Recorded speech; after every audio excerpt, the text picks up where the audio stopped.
और सबसे पहले खबर लेते हैं भिलाई से। ये खबर आ रही है जहां बदमाशों ने एक पार्षद के साथ पिटाई की है। जी हाँ, ये बड़ी खबर इस वक्त हम आपको बता रहे हैं और इस पिटाई की वजह से पीट कर पार्षद की हत्या कर दी गई। तो कांग्रेस पार्षद सूरज बनछोर की बदमाशों ने पीट कर हत्या कर दी। सूरज बनछोर के सिर पर गंभीर चोटें आई। अस्पताल में डॉक्टर ने पार्षद को मृत घोषित कर दिया। पुलिस आरोपियों की तलाश कर रही है। ये बड़ी खबर इस वक्त हम आपको बता रहे हैं और बड़ी खबर भिलाई से आ रही है जहां कांग्रेस पार्षद की बदमाशों ने पीट कर हत्या कर दी है। सबसे बड़ा सवाल यही है कि लॉ एंड ऑर्डर की स्थिति को देखते हुए हाल ही में छत्तीसगढ़ के पुलिस मुखिया यानी कि डीजीपी को बदला गया है। डीएम अवस्थी की जगह अशोक जुनेजा को यह जिम्मेदारी दी गई और भिलाई से कांग्रेस पार्षद की ही बदमाशों ने पीट कर हत्या कर दी गई है। जाहिर तौर पर बीजेपी के लिए मुद्दा बहुत बड़ा होगा। उधर पुलिस अब इस मामले की छानबीन में जुट गई है।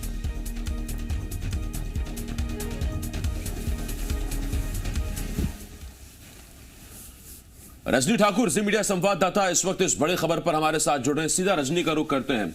रजनी, सबसे पहला सवाल यही है, हाल ही में जो डीजीपी का बदलाव हुआ, डीएम अवस्थी को हटाया गया, उसके पीछे बहुत बड़ी वजह यह बताई जा रही थी कि कानून व्यवस्था लॉ एंड ऑर्डर की स्थिति से भूपेश बघेल खुश नहीं थे। और ऐसे में भिलाई से आई ये बड़ी खबर जहां खुद एक कांग्रेसी पार्षद की पीट कर बदमाश हत्या कर देते हैं। हालात तनावपूर्ण है, सरकार की नजर होगी। बिल्कुल सरकार की नजर होगी और सबसे दुखद बात यह है कि जिस जिले में ये घटना हुई है वो मुख्यमंत्री का गृह जिला है। भिलाई दुर्ग जिले में आता है और वहां की ये घटना है। पहली घटना नहीं है ये भी कहा जा सकता है। इसके पहले हमने खुड़मुड़ा का सामूहिक हत्याकांड देखा था और लगातार इस तरह की घटनाएं सामने आती जा रही हैं। अगर इस घटना की हम बात करें तो कल देर रात का ये पूरा मामला बताया जा रहा है। कांग्रेस का पार्षद जिस पार्टी की सरकार है उसी पार्टी के पार्षद की पीट कर हत्या कर दी जाती है और अब तक जो है इस मामले में कोई ज्यादा जानकारी निकलकर सामने नहीं आ पाई है। पुलिस पूरे मामले के जांच की बात कह रही है, लेकिन सवाल ये उठता है कि आखिर इस तरह की घटनाएं होती क्यों हैं?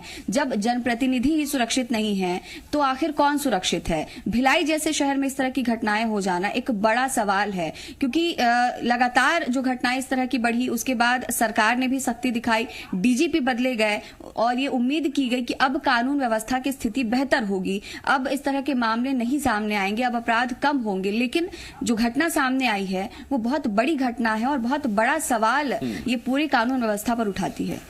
ठीक है रजनी, लेकिन क्या इस पर अभी किसी कांग्रेस आलाधिकारी की तरफ से कोई रिएक्शन या जांच के आदेश पारित किए गए हैं? किस तरीके से प्रतिक्रिया सामने आ पाई है?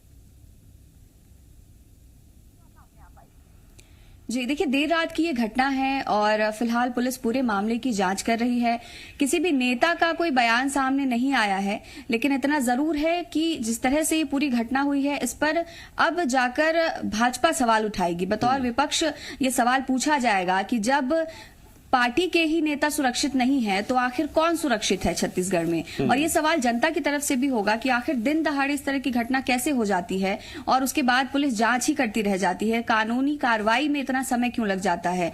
ये तमाम सवाल हैं जो अब उठाए जाएंगे। फिलहाल इंतजार इस बात का है कि मामले की तस्दीक कितनी जल्दी कर ली जाती है और कौन से तथ्य इस पूरे मामले में सामने आते हैं। बिल्कुल रजनी, आप बने रहिए हमारे साथ और जानकारी आपसे लेंगे, लेकिन एक और